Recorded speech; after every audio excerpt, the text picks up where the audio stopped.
앞에 있는 성도가 다시 한번 인사합니다. 하나님의 은혜와 사랑이 함께하기를 축복합니다. 어느 믿음 좋은 집사님이 죽어서 천국에 가게 됐습니다. 주님이 그 집사님을 보고 세상에서 너무 착하고 충성된 모습으로 일한 것을 기특하게 여겨서 탕수육을 시켜줬습니다. 근데 같은 시기에 그 교회 장로님도 이제 죽어서 이제 천국에 오게 되신 거예요. 근데 이게 주님이 그 장로님을 보고 세상에서 수고했다고 열심히 일했다고 충성된 종이라고 짜장면을 시켜주는 거예요. 근데 이 장로님 보니까 같은 자기 교회 집사님은 탕수육을 먹고 있는데 자기는 짜장면을 먹고 있는 거예요. 그래서 주님한테 따지는 거예요. 주님, 왜 저는 짜장면입니까? 그러니까 주님께서 이렇게 말씀하셨습니다. 야, 네 담임 목사는 지금 짜장면 배달 갔다 그랬다는 거예요. 할렐루야. 네, 천국 가면 짜장면 있을까 모르겠습니다. 믿음이 좋은 자매가 결혼을 하기 전에 이렇게 기도했습니다. 주님, 저는 믿음 좋은 남편을 얻어서 주님의 일을 열심히 하고 싶습니다. 그러니까 꼭 믿음이 좋은 일꾼이 될 신랑감을 달라고 기도했습니다. 네, 기도하는 과정에 이제 선을 들어오게 되어졌고, 선을 보는데 믿음이 좋은 것처럼 보였습니다. 그래서 결혼을 하고 딱 보니까 결혼한 그 신혼여행 그 첫날부터 이 남자가 돌변하더니만 술을 먹고 이제 이 집에 늦게 들어오고 술을 너무나 좋아하는 거예요. 알고 봤더니 이제 속아서 이제 결혼을 한 거예요. 자기는 원래 집안 내대로 주류 협회에 가입이 돼 있어서 이 세상의 모든 술은 다 먹어야 된다고 이렇게까지 이야기를 하는 거예요. 교회는 나가기는커녕 교회까지도 나가지 말라고까지도 막 이야기하는 거예요. 그렇게 협박도 하는 거예요. 그러면서 막 매일 같이 이제 술을 먹고 늦게 들어오고 그런 것을 반복을 하게 되어집니다. 그러기를 1년, 2년. 이 믿음이 좋은 그래도 이 집사였던 이 여집사님. 그래서 늘 기도를 하지요. 1년, 2년. 그래도 하나님께서 변화시켜 주겠지. 그러기를 10년 이상을 하게 되어집니다. 네, 기도를 해도 해결이 되지 않는 거예요. 그러니까 가족 간에도 늘 평화가 없고 행복이 찾아오지를 않습니다.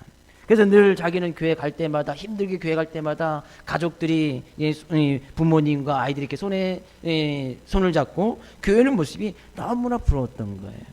그러면서 어느 날도 이 어김없이 그 남편이 술을 먹고 늦게 들어와서 현관문에 쭉 쳐져 있을 때 간신히 끌어다가 침대에 눕히면서 양말을 벗기고 옷을 벗기면서 또 이렇게 딱 있는 그 모습을 보니까 자기 자신의 모습이 너무나 한탄스러운 거예요.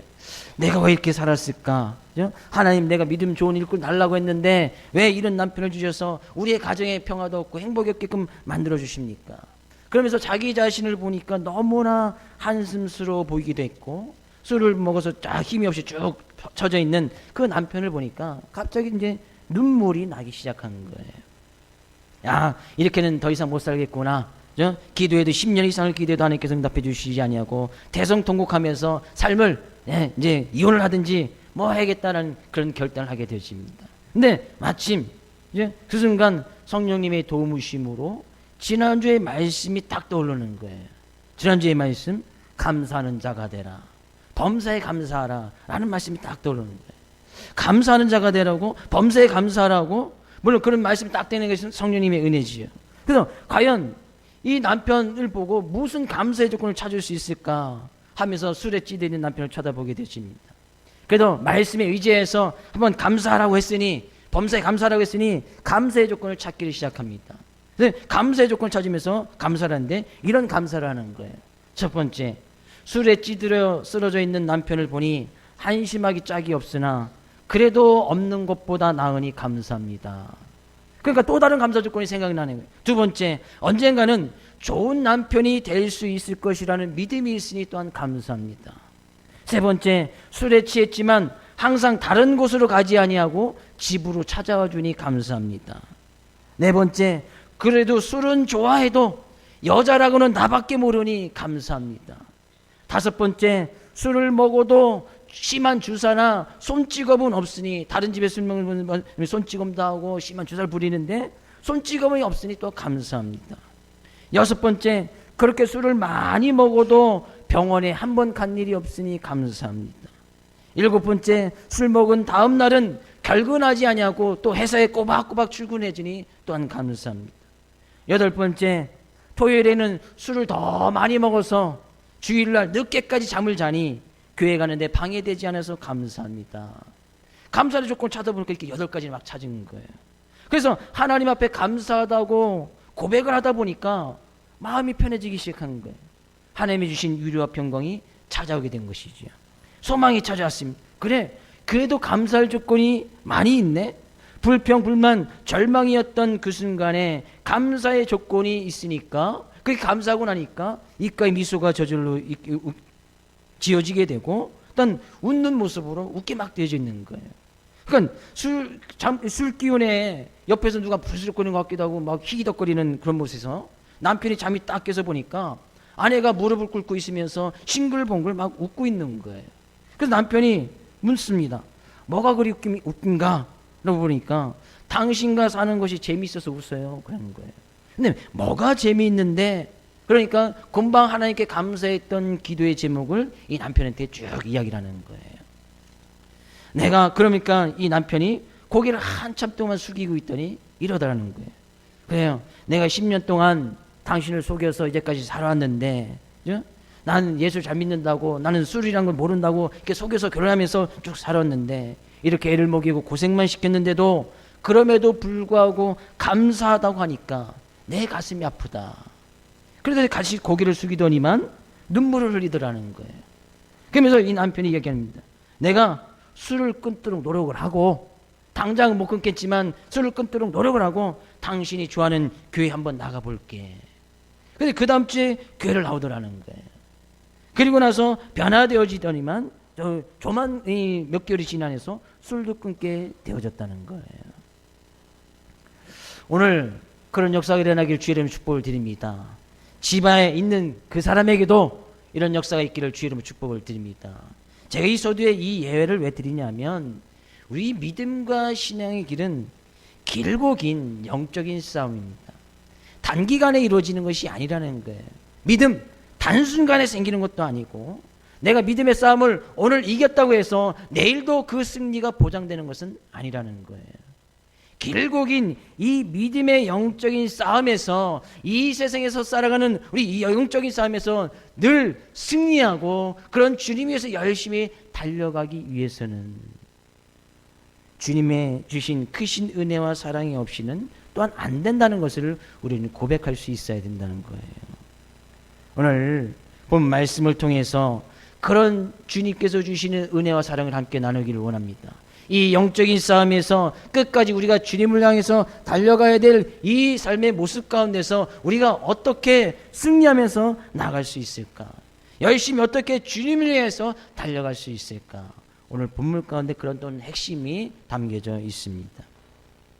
오늘 본 말씀은 우리가 잘 아는 전도서를 썼던 솔로몬 왕의 고백입니다. 솔로몬 왕, 우리가 딱 생각나는 것이 뭐예요? 지혜죠. 지혜의 왕. 정말 이 솔로몬, 이 역사상, 인류 역사상 솔로몬보다 더 지혜로웠던 왕이나 사람이 없었을 정도로 하나님께 그에게 아주 특별한 지혜를 허락해 주셨습니다. 그 지혜를 가지고 나라를 다스렸고 백성들도 잘 다스렸음을 보게 되어집니다. 네, 이 지혜 하면 최고의 지혜를 가지고 있던 이 솔로몬 왕이 고백하는 것이 있었어요. 자기의 그 지혜를 가지고 내 인생을 좀 알아보려고 했지만, 내가 인생이 무엇인지, 내 인생의 삶의 모습이 무엇인지 좀 알아보려고 했지만, 이 지혜를 가지고는 알 수가 없더라는 거예요. 지혜하면 최고의 1인자 아니었습니까? 지금도 그래서 솔로몬의 이름을 따서 아이들의 이름을 짓거나 학원을 한다거나 하는 것이 많이 있습니다. 솔로몬, 지혜니까 지혜. 네, 그 지혜를 가지고 하나님의 놀라운 섭리를 다스리는 우리의 인생의 모든 것은 알 수 없더라는 거예요. 그러면서 고백하는 거예요. 1절 말씀에 이 모든 것을 내가 마음에 두고 이 모든 것을 살펴본 즉 의인들이나 지혜자들이나 그들의 행위나 모두 다 하나님의 손에 있으니 사랑을 받을는지 미움을 받을는지 사람이 알지 못하는 것은 모두 그들의 미래의 일들임이니라. 이것은 우리의 삶 가운데 일어나는 것이 다 하나님의 손에 있으니까 사람들로 우리의 인생을 좀 알고 싶고, 또 특히나 미래에 어떤 일이 일어나고 싶은지 그것을 알고 싶어 한다 할지라도 그것은 알 수가 없다라는 거예요. 최고의 지혜의 권위를 가지고 있던 솔로몬 왕이 고백을 하는 거예요. 아, 우리 인생은 알 수가 없는 것이구나. 그죠? 솔로몬이 자기의 인생의 결론을 다 살아보고 나서 고백하는 거예요. 그 인생 가운데 지혜를 가지고 이 인생을 좀 알아보고 있지만 역시 인생은 모르는 것이다. 인생은 알 수가 없다. 특히나 우리의 인생의 미래는 알 수가 없다라고 고백을 하고 있는 거예요. 왜? 하나님께서 우리 인생은 능히 알지 못하게 우리에게 그렇게 만들어 놓으셨습니다. 전도 7장 14절 말씀 가서 볼까요? 전도 7장 14절 같이 읽어보겠습니다. 형통한 날에는 기뻐하고 공고한 날에는 생각하라. 하나님이 이 두 가지를 병행해 가사 사람으로 그 장래일을 능히 헤아려 알지 못하게 하셨느니라. 하나님께서 우리의 삶 가운데 때로는 형통한 날, 때로는 곤고한 날을 이 두 가지를 항상 병행하도록 하셨다는 거예요. 왜 하나님께서 그 두 가지를 병행하도록 하셨냐? 사람으로 그 장래의 일을 능히 알지 못하게 하기 위해서. 근데 사람들은 그 장래일을 너무나 알고 싶어 하죠.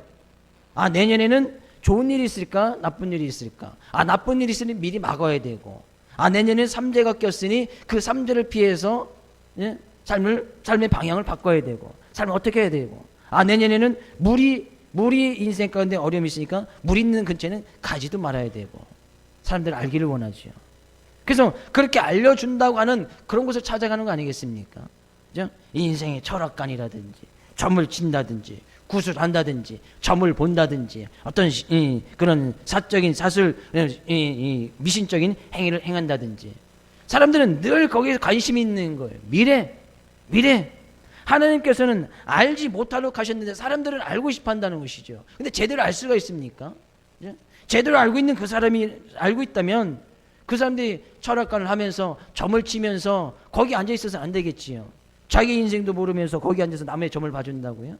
그럴 수는 없는 거예요. 근데 사람은 여전히 미련하기 때문에 좀만 뭐 안다 싶으면, 좀만 이게 흔히 세상 말로 좀 용하다 싶으면 막 찾아가서 거기에 가서 돈도 내면서 그런 일을 알고 싶어 하는 모습을 보게 되어집니다. 믿는 사람들 가운데서는 그런 일을 행할까요? 안 할까요? 믿는 사람들은 점을 칠까요? 안 칠까요? 믿는 사람들은 내일의 운세 볼까요? 안 볼까요? 믿는 사람들은 가서 어떤 사적인 그런 어떤 샤머니즘적인 주술적인 행위를 할까요? 안 할까요? 물론 우리 교회 성도님은 다 안 할 줄로 믿습니다. 아니, 대답을 안 하시면은 한다는 얘기예요? 안 한다는 얘기예요? 우리 교회 모든 성도님은 다 안 할 줄로 믿습니다. 신문지상에서 있는 오늘의 운세 볼 필요 없습니다. 오늘 무슨 일이 날지 그 겨우 신문 조각에 실려져 있는 그것을 의지한다고요? 신문 조각에 나와 있는 오늘은 내 무슨 띠니까 오늘에 일어날 운세 그거 본다고요? 우리 인생을 그 신문지상에 나오는 그 글 하나에 우리의 인생을 맡길 수 있습니까? 솔로몬이 살아보면서 고백하는 거예요. 야, 하나님께서 나에게 아주 특별한 은혜, 특별한 지혜를 주셨단 말이죠. 근데 그 지혜로도 인생을 알지 못하겠더라는 거예요. 왜? 하나님께서 그것은 솔로몬에게 지혜를 주시지 않았거든요. 하나님께서 행하시는 일이기 때문에, 하나님의 섭리이기 때문에 그것은 몰라도 된다는 거예요. 왜 근데 굳이 사람들은 그것을 알려고 할까요? 하나님을 대신하고 싶다 그러니, 하나님께서 알지 못하게 하신 것을 갖다 알고 싶어 한단 말이죠. 우리의 인생 가운데 하나님이 없어도 된다는 얘기예요. 자기가 하나님처럼 되고 싶다는 거예요. 그래서 하나님께서 알지 못하게 하신 그 일을 자기도 알고 있으면 자기도 거의 하나님급 되는 거 아니겠습니까? 하나님과 동등된 그런 위치에 가고 싶다는 거예요. 그것이 사람의 교만이지요. 재작년의 통계에 우리가 어떤 이런 점을 치거나 구술하거나 이런 거에서 써졌던 그 돈을 통계적으로 합산해놓은 그런 결과를 보았는데 정말 깜짝 놀랐습니다.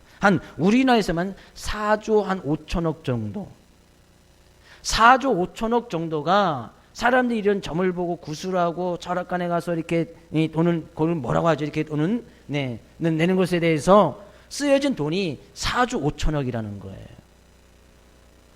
별로 안 놀라시네요. 4조 5천억. 우리하고는 상관없는 돈이니까. 그렇죠? 우리 통장에는 아무리 평생 모아봐야 4조 이게 쌀 일이 없으니까 좀 별로 관심이 없는 것 같은데 4조 5천억. 그러면 그것에 종사하는 사람들이 우리나라에 얼마나 많이 있다는 거예요. 한두 명이 4조 5천억 벌었겠습니까? 수백 명이? 수천 명이? 아니요. 최소한 수십만 명은 될 거예요. 수십 명의 종사하는 사람들이 거기에서 4조 5천억을 나눠 갖는다고 생각해 보십시오. 근데 거기에 찾아가서 1년 동안 찾아가서 그죠? 1년 동안 찾아가서 거기에서 점을 치고 굿을 보는 사람들이 믿지 아니하는 사람들만 가서 그런 일을 행했겠느냐 이런 얘기예요. 4조 5천억인데 많은 사람들이 여전히 하나님을 믿는다고 하지만 가장 큰 위기와 어려움을 당했을 때에 위기와 어려움을 당했을 때 어떻게 해야 될 것인가 라는 이런 조사도 해왔습니다. 큰 어려움과 위기가 당해지면 어떻게 할 것인가 그냥 무작위로 믿지 않는 사람이든 어떤 통계조에서 그런 조사를 했습니다. 큰 어려움과 위기가 있을 때 어떻게 하겠는가 28%의 대답이 그런 어떤 점을 치거나 구슬해 간다거나 그런 철학관을 찾아가겠다 라고 얘기했습니다. 1위가 28%. 그럼 28%라면은 뭐예요? 우리나라 기독교인이 몇 명입니까? 그죠? 많게 1,000만 잡습니다. 20% 되는 거예요. 20%. 그렇죠. 우리나라 5천만이 넘으니까. 그럼 28%라는 거예요. 믿지 않으면 다 찾아가고, 그죠? 거기에 80%는 뭐예요? 8%는 그죠? 믿는 사람들도 그 중에 끼어 있다라는 거예요. 믿는 사람도 찾아간다는 거예요. 어려움이 오고 문제 오면 가장 먼저 찾아가야 될 곳이 어디예요? 삶 가운데 고난이 오고 문제가 있으면 우리의 인생의 모든 미래를 알지 못하게 하신 그 하나님을 찾아와서 그 하나님께 기도하고 그 하나님께 간구해야 되는데 그렇지 않더라는 거예요. 솔로몬이 고백하는 거예요. 아, 우리의 지혜로는 우리 인생 알 수가 없구나. 그러면서 고백하는 것이 뭡니까? 모든 사람들에게 2절 모든 사람에게 임하는 그 모든 것이 일반이라. 의인이나 악인이나 선한 자나 깨끗한 자나 제사를 드리는 자나 제사를 드리지 않는 자나 선인이나 죄인이나 맹세하는 자 맹세하는 사람들에게 일어나는 사람 가운데 일어나는 모든 것은 일반이다. 그건 뭐예요? 사람들에게는 누구나 다 이런 일반적인 일 죽음에 이르게 되어진다는 거예요.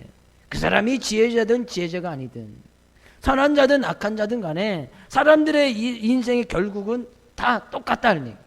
다 죽임이라는 것에 이르게 되어진다는 거예요. 이것은 뭐 이야기하지 않아도 우리 육체의 모습을 가지고 있는 우리에게는 언젠간 다 일어날 일이라는 얘기예요. 솔로몬이 그 가운데서 깨달은 것이 모든 사람의 결국은 그 일반적인 일 죽음에 이르게 되어지는데 그 가운데서 그럼 어떻게 인생의 참된 행복을 누리며 참된 가치를 누리면서 살아갈 수 있을까? 솔로몬이 고민했던 것이 바로 그런 문제예요. 그런데 그럼 하나님께서 주신 지혜로 그것을 알 수 있을까? 그렇기 때문에 지혜로도 알 수 없는 거예요. 근데 흔히 사람들을 생각하기를 그러면 우리가 이 세상에서 먹고 마시고 기쁘고 즐거워하자. 그러면서 그렇게 고백하는 거예요. 7절 너는 가서 기쁨으로 내 음식물을 먹고 즐거운 마음으로 내 포도주를 마실지어다. 이는 하나님이 내게 하는 모든 일들 벌써 기쁘게 받으셨습니다. 우리 인생 하나님 있다고 하면 그럼 우리는 이 세상에서 먹고 마시고 기쁘고 그냥 그렇게 살아가면 되겠구나. 예? 그것을 삶의 목표로 두고 사는 사람들이 있었다는 거예요. 이렇게 이야기하는 것은 솔로몬이 지금 인생의 정답을 내려놓은 것이 아닙니다. 아직 인생의 정답을 내려놓기 전에 흔히 사람들이 생각하기를 그러면 우리의 인생이 하나님 손에 달려있다고 그렇게 가정한다면 그럼 우리는 이 세상에서 먹고 마시고 즐겁게 살면 될 것이 아니냐. 그래서 늘 먹는 데만 신경 쓰고 마시는 데만 신경 쓰고 기쁘게 행해지는 그런 일들에만 신경 썼다는 거예요. 근데 그렇게 솔로몬이 또 살아보니까 흔히 사람들이 그렇게 얘기해서 먹고 마시고 기쁘고 음식물로 일단 뭐 많은 재물을 가진 것으로 해서 인생에 참된 행복과 가치가 있는 것으로 생각해서 그가 솔로몬이 또 그렇게 해봤다는 거예요. 솔로몬이 가졌던 부와 재물과 영광은 솔로몬 전에도 솔로몬 후에도 없다는 얘기예요. 지금 이 우리나라에서 가장 최고의 부자라든지 전 세계 가장 최고의 부자도 솔로몬 왕이 누렸던 그 영광에는 비교할 것이 안 된다는 거예요. 하나님께서 그 아주 큰 부와 영광을 솔로몬에게 허락해 주셨습니다. 그만큼 자기가 가지고 싶은 것을 다 가져보았고 먹고 마시고 즐기는 거 다 즐겨봤다는 거예요. 그런데도 거기에서 참된 인생의 행복 가치를 발견할 수 없었다는 얘기예요. 9절에서요. 내 헛된 평생의 모든 날 곧 하나님이 헤아려서 내게 주신 모든 헛된 날에 내가 사랑하는 아내와 함께 즐거이 살지어다. 그것이 내가 평생 헤아려서 수고하고 얻은 내 몫이니라. 그러면 내가 이 인생의 이 헛된 날, 인생의 헛된 날은 하나님이 없이 살아가는 그런 삶의 모습을 얘기하는 거예요. 자기가 진정으로 하나님을 깨닫고 삶 가운데 최고의 가치를 발견하기 그 전에 우리의 사는 삶 가운데서 그럼 아내와 행복하게 살아가는 것이 참된 행복이겠구나. 그래서 아내를 한 명 더 보니까 그럼 두 명 두면 더 행복하겠지. 두 배로 행복하겠지. 두 명을 두고. 그럼 세 명 두면 세 배로 행복해지려나? 세 명을 두고. 세 명도 아니에요. 1000명쯤 두면 그럼 인생의 1000배만큼 행복하겠지. 그래서 솔로몬이 부인을 1000명이나 둔 거 아니겠습니까? 그렇죠? 1000명. 맞지요? 1000명. 후비가 700명이고 빈장이 300명. 네, 그 가운데서도 고백하기를 내 인생의 헛된 날. 사람들이 부인을 많이 두면 항변 꼴값으로 이야기했지만 솔로몬은 그 인생의 헛된 날, 삶 가운데 나의 삶의 모습 다 헛된 것이었구나 라고 그렇게 고백을 하더라는 거예요. 근데 그렇게 하기 위해서 솔로몬이 가만히 있었겠습니까? 솔로몬이 많은 부인을 얻기 위해서 가만히 있었습니까? 누가 와서 그냥 부인을 막 맡겨줍니까? 물론 그런 일도 있었어요. 왜? 솔로몬의 정치하실 때에 나라가 부하고 강해지니까 옆에 나라들이 와서 이제 동맹을 맺으려고 하다 보니까 그냥 오지 않습니다. 그러니까 자기 딸이나 공주를 딱 줘서 부인을 삼게끔 하는 거예요.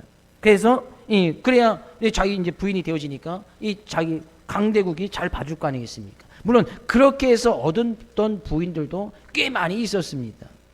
뭐 자기가 뜻하지는 않았지만 막 공주들 막 데려다 주니까 그래서 이제 부인이 더 많아질 수도 있었다고 생각이 되어집니다. 네, 그런 것들로 참 행복과 가치를 누릴 수 있었던가? 네, 그것을 위해서 이 솔로몬은 부단히 노력했다는 거예요. 부단히 재물을 모으기 위해서도 부단히 노력해봤고 먹는 것도 해서 열심히 최선을 다해서 자기 땅도 넓혀가면서 재물도 얻기 위해서 부단히 노력해봤다는 거예요. 그러면서 고백하는 거예요. 11절. 이 11절 말씀을 이제 우리가 주의 깊게 좀 생각해 볼 필요가 있습니다. 11절. 내가 다시 헤아려서 보니 빠른 경주자들이라고 선착하는 것이 아니며. 자기가 그렇게 해봤다는 거예요. 빨리 뭔가를 이루고 싶어서 열심히 재물을 모으는데 힘써봤다. 그래서 주변의 땅이라든지 솔로몬 때 가지고 있던 이 땅이나 재물들이 뭐 거의 나라 전체를 솔로몬 왕 이름 앞으로 등기해 놓을 정도로 그만큼 최고의 땅을 가지고 있었다는 거예요. 그러니까 열심히 해봤다는 거예요. 근데 부인도 모으기도 열심히 한 거예요. 1명, 2명, 1000명까지 모으기 위해서는 하루에 한 번씩만 이 부인을 얻어도 3년 이상을 부인을 얻는 거예요. 계속해서 부인을 얻는 데만 3년 이상을 쓴 거예요. 그렇죠? 하루에 1명. 그럼 결혼하는데 그냥 합니까? 가서 뭐 좀 잔치도 하고 뭐 해야 되지? 그러면 최소한 이 수년에 걸쳐서 이 부인을 얻는 데만 열심히 달려본 거예요. 그 행복이 있을 줄 알고. 하루아침에 땅을 얻는데 왕이 됐다고 다 이 땅 문서가 솔로몬 앞으로 막 등기되어집니까? 그렇지 않지요. 그것을 위해서 열심히 해발렸다. 열심히 달려가 봤단 말이죠. 자기에 있는 힘껏 모든 권력과 힘과 능력을 동원해서 지혜를 동원해서 그 모든 것을 얻기에 힘써 나갔단 말이죠. 근데 고백하는 거예요. 빠른 경주자들이라고 선착하는 것이 아니며 내가 열심히 최선을 다해서 모으는 일에 먹고 마시는 일에 부인을 얻는 일에 또한 자기 삶 가운데 기쁨과 즐거움을 얻는 일에 힘써서 열심히 빨리 달려가 보았지만 그 길 끝에 딱 가보니까 거기에는 뭔가가 없더라는 거예요. 참된 행복이 없더라는 거예요. 먼저 선착하는 것이 아니며 열심히 빨리 달린다고 해서 먼저 도착하는 것이 아니라는 거예요.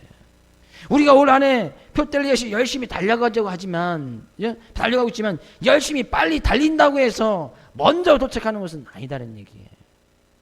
먼저 솔로몬 왕이 왜 이렇게 고백을 하고 있습니까? 빨리 달려도 무엇을 향해서, 어디를 향해서 달리느냐, 그것이 중요하단 말이죠. 인생의 방향, 삶의 방향. 이 솔로몬이 방향은 잘 찾았어요. 내가 어떻게 하면 이 인생에 참된 행복이 있을까, 인생에 참된 가치가 있을까, 누구나 다 고민했던 거 아니겠습니까? 방향은 잘 찾았어요. 근데 그 방향에서 열심히 달려갔는데 이 방향에 하는 방법들이 잘못되어진 것을 보게 되지죠. 재물, 그 방향이 재물로 향해져 있는 거예요. 그 방향이 부인을 얻는 데 향해져 있었고, 그 방향이 어떤 부와 풍요로움을 얻는 데 향해져 있었단 말이에요.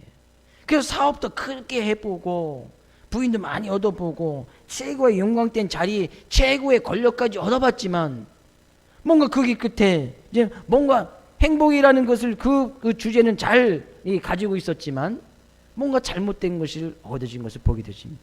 그래서 고백하는, 내 인생의 헛된 평생의 모든 날, 이제까지 내가 열심히 빨리 달려졌지만 뭔가 헛된 것만 남았구나.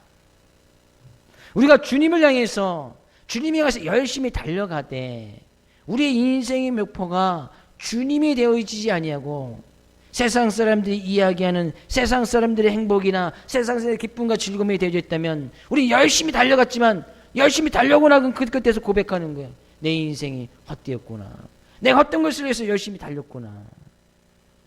고백합니다. 용사들이라고 해서 전쟁에 승리하는 것이 아니며, 자기의 큰 힘과 능력이 있고 저 전쟁에 나가서 싸울 만한 그런 군사력이 있는다 할지라도 꼭 전쟁에서 승리하는 것만은 아니더라는 얘기예요.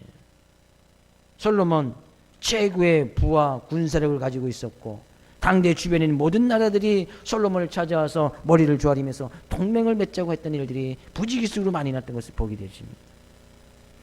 지혜자들이라고 음식을 얻는 것도 아니며, 똑똑하고 잘났다고 해서 좀 잘 먹고 더 잘 사는 것도 아니더라는 얘기예요. 또 명철자들이라고 재물을 얻는 것도 아니며, 또 명철이 뛰어나서 어떤 사람의 능력이 뛰어나서 경영 마인드가 좀 뛰어나서 해설을 잘 경영한다고 해서 꼭 재물을 얻는 것도 아니더라니. 지식인들이라고 그것에서 열심히 나갔지만 꼭 그것으로 인해서 은총을 입는 것도 아니더라는 얘기예요. 열심히 그들의 분야에서 최고가 되기 위해서 열심히 달려가고 끝까지 빨리 달려갔지만 결국에 얻어지는 것이 꼭 있는 것만 아니더라는 얘기예요. 우린 지금 우리의 인생의 모습이, 삶의 모습이 무엇을 향해서 달려가고 있느냐, 그것이 정말 중요합니다. 우리의 삶의 방향이 무엇이 되어지느냐는 얘기예요. 우리가 과연 무엇 때문에 살아가느냐, 우리가 과연 이 세상의 삶 가운데서 어디에 인생의 최고의 가치를 두고 살아가느냐는 얘기예요. 오늘 이 시간 말씀을 통해서 그 삶의 방향이 분명히 정해질 수 있기를 주의 이름으로 축복을 드립니다. 나는 과연 무엇 때문에 살아가는가? 솔로몬 왕이 그렇게 살아보고 나서 그 모든 것은 헛된 인생을 살았구나. 12절 이 얘기합니다. 분명히 사람은 자기의 시기도 알지 못하나니 물고기들이 재난의 그물에 걸리고 새들이 온몸에 걸림같이 인생들도 재앙의 날이 그들에게 호련히 임하면 거기에 걸리느니라. 우리 인생은 그럴 수밖에 없다는 거예요. 그럴 수밖에 없다는 것은 우리 인생의 모든 것을 주관하고 다스리시는 분이 하나님이신 것을 솔로몬이 다시 고백을 하고 있는 거예요. 우리가 열심히 부단히 빠르게 살아가고 있으니까, 우리는 특히 빨리빨리 문화가 잘 돼 있어서 뭔가 빨리빨리 서둘러서 분주하게 무엇을 행하고 나갑니다. 근데 그것이 우리의 삶의 분명한 방향이 올바로 설정되어 있지 않으면 나중에 그것을 세상 사람들이 이룬 것을 이루었다 할지라도 우리 인생을 딱 들어보면 고백하는 거예요. 솔로몬처럼 내가 헛된 인생, 내 모든 평생의 날에 헛된 것을 추구하면서 살았구나 라고 고백할 수밖에 없다는 거예요. 우리는 늘 우리의 인생의 모든 것이 하나님의 손에 달려져 있음을 고백하고, 그 주님이 우리의 삶의 방향이 되어져야 되고 우리의 삶의 목표가 되어져야 되고, 그 주님이 우리의 인생의 최고의 가치가 되어져야 된다는 거예요. 뭔가 열심히 빨리 달려서 열심히 분주하게만 움직여서 열심히 빨리 달린다고 힘을 얻는다고 지혜를 얻는다고 지식을 얻는다고 해서 그것들이 얻어지는 것이 아니다. 왜? 방향이 잘못되어졌으니까. 그래서 우리의 인생의 표대에서 열심히 달려가자. 그 표대 대신 예수 그리스도가 우리의 인생의 방향이 되어질 줄로 믿습니다. 그 주님 위해서 열심히 달려가되 너무나 빨리 무언가를 이루려고, 주님 안에서 뭔가 빨리 이루려고, 주님 안에서 기도의 응답을 빨리 받으려고, 물론 그 모든 시기와 기회는 하나님께 달려있다는 것은 기도의 응답도 하나님의 때가 있는 것이고, 우리의 인생 가운데 참 행복과 성공을 주시는 것도 하나님의 때가 시기가 있다는 거예요. 우리는 그것을 또한 고백하고 인정해야 된다는 거예요.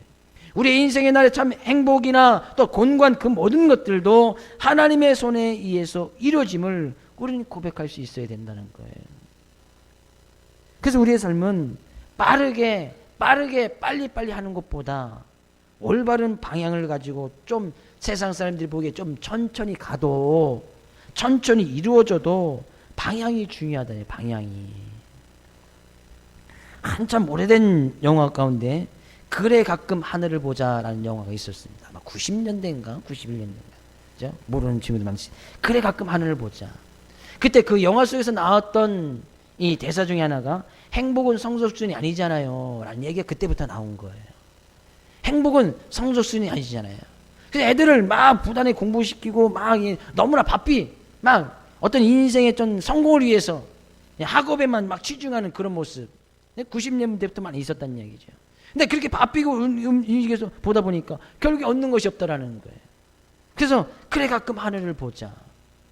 너무나 빨리빨리 무언가를 서둘러서 행할 것이 아니라 내가 정말 올바른 방향을 가지고 그 방향을 위해서 지금 걸어가도 올바른 방향을 위해서 걸어가고 있다면 그것이 참된 삶의 모습을 살아가고 있다는 얘기예요. 우리의 인생은 속도가 중요한 것이 아닙니다. 힘이 중요한 것이 아니에요. 지혜가 중요한 것이 아니고 명철이 중요한 것이 아니에요. 분명한 삶의 방향, 목표가 설정되어져 있느냐. 세상 사람들도 행복은 성적순이 아니라고 이야기를 하지만, 그죠? 그래도 보니까 성적이 뛰어난 애들이 행복한 것 같아. 그래서 자녀들을 막 쥐잡듯이 잡아서 공부시키는 거 아니겠습니까? 그죠? 그래서 1등 하던 애가, 올해도 그런 일이 있었죠. 1등 하던 애가, 전교에서 1등 하던 애가 전교 2등을 했어요. 걔가 어떻게 할게요? 아파트 15층 올라가서 뛰어내렸어요. 전교 1등 하던 애가 2등 했다고. 중학교 2학년짜리인가요? 옥상 15층에서 뛰어내린 거예요. 전교에서 2등 해도 대단한 거 아니겠습니까? 뭐 우리는 2등이라는 정과는 상관이 없으니까 우리의 자녀들은 전교 2등하고는 상관이 없죠. 아닌가요? 물론 우리 자녀들이 다 그렇게 되기를 또 축복하지만 겨우 전교 1등 하다가 한 등 떨어진 거예요. 늘 1등만 달려하다가 2등 해버린 거예요. 자괴감에 떨어진 거예요. 행복은 성적순이 아니잖아요. 행복은 항상 1등하고 빨리빨리 달린다고 해서 거기에 인생에 참된 행복이 있는 것이 아니다는 얘기예요. 이게 성경적인 이야기예요. 성경적인 마인드란 말이죠. 우리는 분명히 우리의 삶의 모습이, 삶의 방향이 올바로 설정되어야 되느냐. 자녀들에게도 그 삶의 방향을 올바로 설정해주면 알아서 합니다. 자녀들의 삶의 방향을 분명히 잘 제시만 해주면, 그 길로만 잘 갈 수 있도록만 인도해주면, 그것이 이제 부모들의 역할이죠. 그 길로만 잘 갈 수 있도록 인도해주면 그 다음 문제는 하나님께서 책임져 주시는 거예요. 힘을 얻기 위해서, 지혜를 얻기 위해서, 지식을 얻기 위해서, 빨리 달려가서 남들보다 먼저 성공하기 위해서, 그것이 자녀들의 인생의 방향을 그렇게 설정해주면, 그들이 자녀들이 다 인생을 살고 나서 고백합니다. 나 헛된 인생 살았나 봐. 그래서 삶이 험해지고 자괴감 들면 그냥 올라가는 거예요. 높은 곳으로. 그럼 우리의 인생의 방향이 잘 설정되어져 있다면 그 다음 중요한 것이 있어요. 그 다음 중요한 것이 뭐예요? 디모데후서 2장 5절 말씀 가서 볼까요? 디모데후서 2장 5절. 경계하는 자가 법대로 경계하지 아니하면 멸류관을 얻지 못할 것이며. 우리 인생은 늘 영적인 싸움이라고 했습니다. 경기장의 선수와 같이 열심히 달려가야 된다고 했습니다. 근데 열심히 방향을 해서 열심히 달려가되 그 가운데 중요한 것은 법대로 해야 된다는 거예요. 법대로. 마라톤 선수가 열심히 달려갑니다. 그들의 목표는 항상 똑같아요. 골인 지점이죠. 네, 골인 지점에 먼저 달려가겠다고 중간에 그 경로를 이탈해서 또 짧은 길로 막 들어간다거나 가다가 힘들다고 뭐 버스를 타고 중간에 이동해서 골인 지점에 먼저 들어간다거나 그러면 골인 지점에 먼저 도착했다 할지라도 그 사람은 어떤 메달 1등으로 돌아서도 메달을 받을 수가 없는 거예요. 면류관을 받을 수가 없는 거예요. 왜? 그 경기에는 분명히 룰이 있거든요. 마라톤은 열심히 뛰어야 되지요. 중간에 힘들다고 버스 타고 갑니까? 중간에 힘들다고 자전거를 타고 갑니까? 그건 법대로 하지 않은 거예요. 그러면 면류관을 얻지 못한 거예요. 우리가 주님을 위해서 열심히 달려가지만 그 가운데서 정말 중요한 것은 바로 법대로 해야 된다는 거예요. 법대로. 이 법이 곧 뭐예요? 법, 율법, 규례, 우리의 지시, 또한 우리에게 말씀하신 그 말씀. 근데 우리의 인생은 좀 더디 가고 천천히 간다 할지라도 분명한 삶의 목표와 그에 따르는 하나님의 말씀, 법대로 행하고 나갈 때 결국에 그 끝에서 면류관을 받을 수 있다는 얘기예요. 그래서 말씀이 중요한 거예요. 그래서 그 말씀을 따라가 보다 보니까 인생이 빨리 가는 것은 아니구나. 빨리 가는 것이 중요한 것이 아니구나. 인생의 용사들 큰 힘과 권력을 얻는 것이 중요한 것이 아니구나. 인생의 지혜와 명철, 지식, 세상 사람들이 행복의 가치가 있다고는 그것이 중요한 것이 아니구나. 인생에 먹고 마시고 음식물을 먹고 마시는 것이 중요한 것이 아니구나. 그래서 생각하지요. 말씀을 따라서 먹는 것도 조심하게 되어지고 마시는 것도 말씀을 따라서 먹어야 되어지고 우리가 힘과 권력을 얻는 것도 인간관계를 갖는 것도 말씀을 따라서 잘 맺는 거예요. 아무 때나 아무 시기나 아무 사람하고 막 관계를 맺지 않는단 말이죠. 왜? 말씀이 있으니까.